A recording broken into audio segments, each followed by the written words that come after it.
Hey everybody, it's Justin the Diabetic, and this week we're going to do things a little different.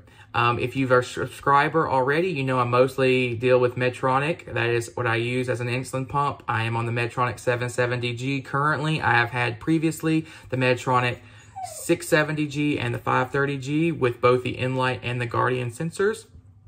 But this week, I think there's a big change coming to diabetes technology. In the United States, at this point, the FDA has just approved the Omnipod 5 insulin pump system, which is the first tubeless hybrid closed-loop insulin pump ever. So if you haven't already, and you kind of like diabetes content, you want to stay up to date on tips and tricks with Medtronic, because I'm currently using them, or updated with technology for diabetics in general, go ahead and hit that subscribe button and that notification bell so that way you can stay up to date with my videos. I try to release a new diabetic related video every Friday. So go ahead and hit that subscribe button and stay tuned for this week's video.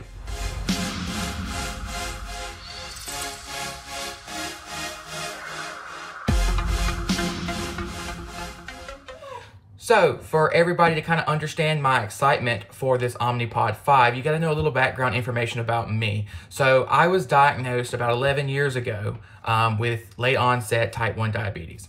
So, after a little over a year of manual injections twice a day, mixing my fast-acting and my slow-acting insulin, I was approved for an insulin pump.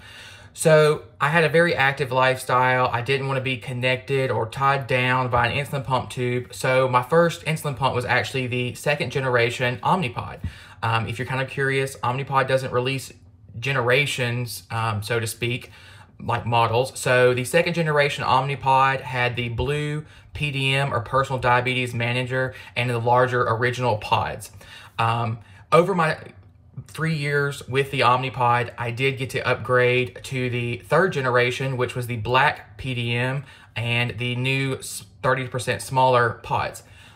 I love the Omnipod. I didn't have any really complaints with it. Every little insulin pump kind of has its quirks and things that get a little frustrating. But overall, I really enjoyed the Omnipod. My frustrations with it was occasionally I'd knock a pod off, or sometimes pods would get possessed and then they would just constantly beep, and it was a pain to get them to, I want to say die and shut up.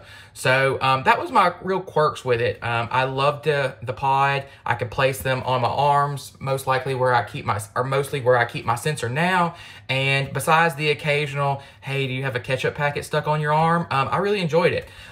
So that's kind of some background information about that. I left the Omnipod because I changed from my pediatric endocrinologist to an adult endocrinologist, and my new doctor wanted me to get on a CGM. At the time, my parents' insurance wouldn't cover the Dexcom CGM, and on top of that, I wasn't really thrilled about having to carry around the Omnipod's PDM and the Dexcom's little monitor because Dexcom didn't have the smartphone connectivity at that time. So I didn't really want to carry around two devices plus all of my other personal stuff. So we made the switch to the Medtronic 530G and the Enlight sensor. That CGM still wasn't covered by my parents' insurance. We paid for those sensors out of pocket, but I had one system that worked together and I only had to carry around the insulin pump. So fast forward to 2021, and now the Omnipod 5 is approved by the United States FDA. So what does that mean? What are the great benefits with the Omnipod 5? For those of you who are familiar with the Omnipod Dash system, the Omnipod Dash has its own personal diabetes manager thing. I believe it also will connect to a smartphone. I'm not 100% sure on that one. But you could get a Dexcom and pair it with your smartphone and kind of manually manipulate the data back and forth. You'd have an independent CGM and an independent insulin pump. But you could kind of use them to kind of work together, but you're still transferring your blood glucose information from the Dexcom to the Omnipod. They didn't really communicate. Well, the Omnipod 5 allows Bluetooth communication between the Dexcom G6 and the Omnipod. On top of that, both systems will communicate with the Omnipod PDM or the user's smartphone, whichever the user decides to do.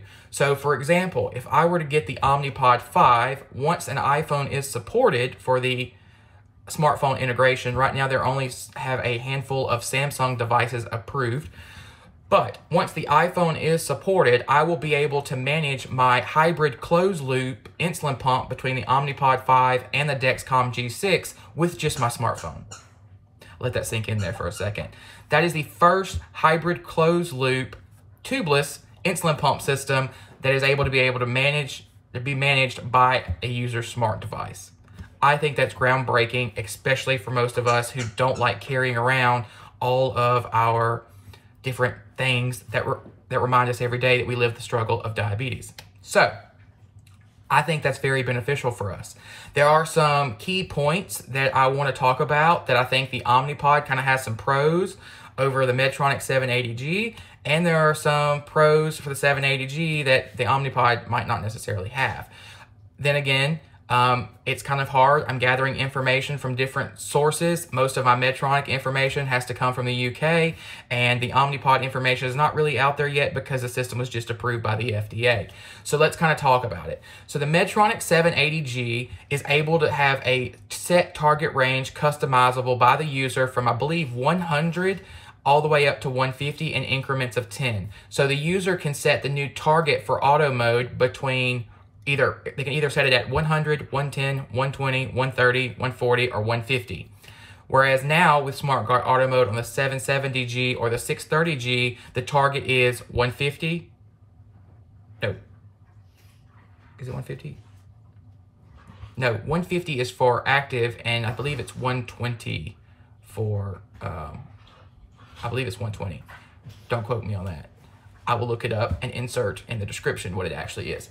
So anyway, that's that. But the con with the Medtronic system is it's, from what I've gathered, you pick one number and that's all you get.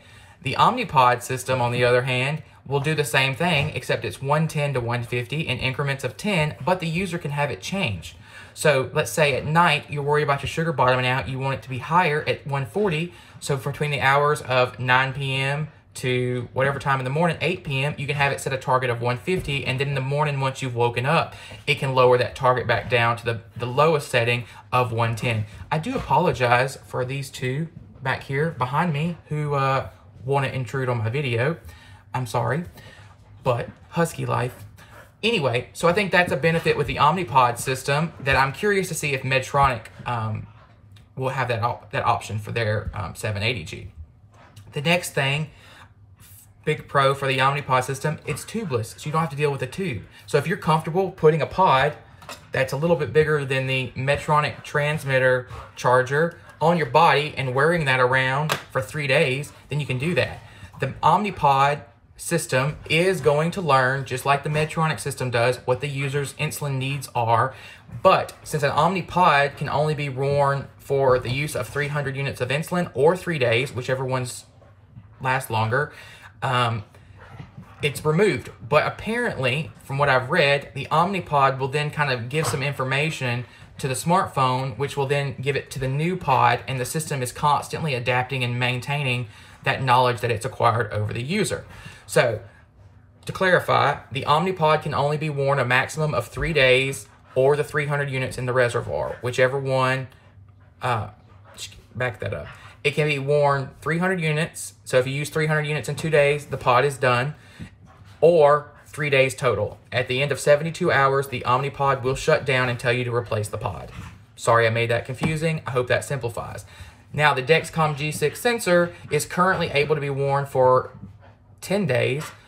Dexcom is working in the future to make it a 14-day, 2-week sensor, but currently it is only approved for 10 days, which is still 3 days longer than the current Medtronic Guardian sensor. Now, with the Medtronic pump, if you don't quite use 300 units of insulin over 3 days, let's say 300 units of insulin gets you 3.5 to 4 days, you can continue to use that infusion set until you run out. And Medtronic also just came out with the 7-day infusion set. So there's kind of some pros and some cons for both. The Omnipod will time out at 3 days and you'll constantly be changing your pod, whereas you can go past 3 days with the Medtronic. So that's kind of a pro for Medtronic and a con for Omnipod. But for me, someone who used to be a podder, is what they call the people who use the Omnipod system, I'm very excited about the information that's going to come out on the Omnipod 5 over the next couple weeks or months once users start to get the system and share their data, because I enjoy the Medtronic system, but Omnipod with the Omnipod 5 has fixed everything that caused me to leave Omnipod at the beginning. So I'm really curious to see how things go. I think that's a very unique system for any diabetic to look at who is tech savvy and kind of wants to limit down the number of things they carry around in their bag for their diabetes management. To kind of give you guys some overview from my experience with the Omnipod, the pod comes in a package. I'll try to put a picture of it over here, so move over a little. Sorry, the camera's moving. The Omnipod, the pod itself comes in a package with a, it's not a reservoir, but it's kind of like an injection syringe. There it is. It's a syringe. And you can fill up the 300 units of insulin directly from your vial, and then you're going to use the syringe to fill your pod. And that's it. Once you take the pod, you can use the user's smartphone or the PDM. There is one downside. You can only use one device per pod. So if you start the pod with your smartphone and the smartphone, you break it, it's damaged, it's no longer working, you're going to have to remove and replace the pod and switch over to your PDM or your personal diabetes manager that is supplied with your first Omnipod order. That is kind of a con, but it's a security and safety for the user, and I kind of understand why they would do that. So back to what I was saying. You have the pod, so you can do that. So to me, instead of carrying around, infusion sets, reservoirs, and keeping up with the individual things, it's kind of a pro for Omnipod. It's all in one package, and you're just dealing with a pod. However, the con with the Omnipod 5 system is now you're getting your insulin pump supplies and your CGM supplies from two different companies, whereas in Medtronic, you're getting everything from Medtronic. All of our supply orders come together in one box every 3 months, whereas now you're going to have to get your supplies from Omnipod and then from Dexcom and then deal with the two individually. So that's a little more challenging and might not be your cup of tea or what you enjoy. So it's kind of things you have to look at as a user and decide if that's something that you'd like. Let me think, am I missing anything? I don't think so. If you guys have any questions, drop a comment down below. Don't forget to like the video. And if you're still watching, hit that subscribe button. Like I said, I mostly talk about Medtronic because that's what I'm wearing, but I am staying on top of other diabetic technology and trying to keep you guys updated. I hope you enjoyed this video. Don't forget to hit that subscribe button if you haven't already, and I will see you guys next week. Have a good one.